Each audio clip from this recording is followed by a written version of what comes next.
So hello everyone, তোমালোকে 49 number question to পঢ়িছো আৰ read the extract given below tea from Assam by Arup Kumar Dutta. So ইয়াৰ পৰা আমি গম পালো যে এইটো কুৱেশ্যনটো টি ফ্ৰম আসামৰ পৰা আহিছে, কিন্তু একচুৱেলি তোমালোকে তলৰ পেৰাগ্ৰাফটো পঢ়িলে গম পাবা ক'ৰ পৰা আহিছে। On the other side was a deep ditch and then acres of green fields green as far as the eye could see। so তাৰপিছত what effect does the repetitions of acres and green have on the reader। so ইয়াৰ পৰা আমি গম পালো যে এইটো madam rides দা বাছৰ পৰা আহিছে।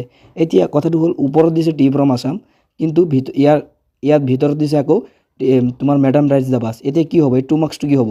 কিছুমান কনফিউজৰ কাৰণে 2 মাৰ্কছটো লিখিব পৰা নাই।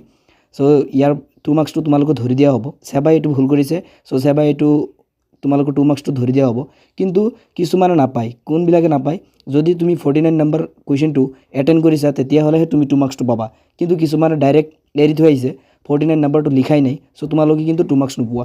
যিসকলে লিখিছা তো তোমালোকে 2 মাৰ্কছটো আৰামছে পাই যাবা, সো নো টেনশ্যন। কিন্তু কথাটো হ'ল যিবিলাকে এটেণ্ড কৰাই নাই, একেবাৰে লিখাই নাই 49 নম্বৰটো, ডাইৰেক্ট ব্লেংক এৰি থৈ আহিছে, সো তোমালোকে কিন্তু এই 49 নম্বৰৰ 2 মাৰ্কছটো নোপোৱা।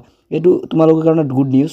যিসকলে লিখিছা তোমালোকৰ কাৰণে গুড নিউজ। সো কোনে কোনে লিখিছা 49 নম্বৰ এনচাৰটো, সো কমেণ্ট বক্সত জনোৱা। সো এইখিনি আছিল। থেংকছ ফৰ ৱাচিং।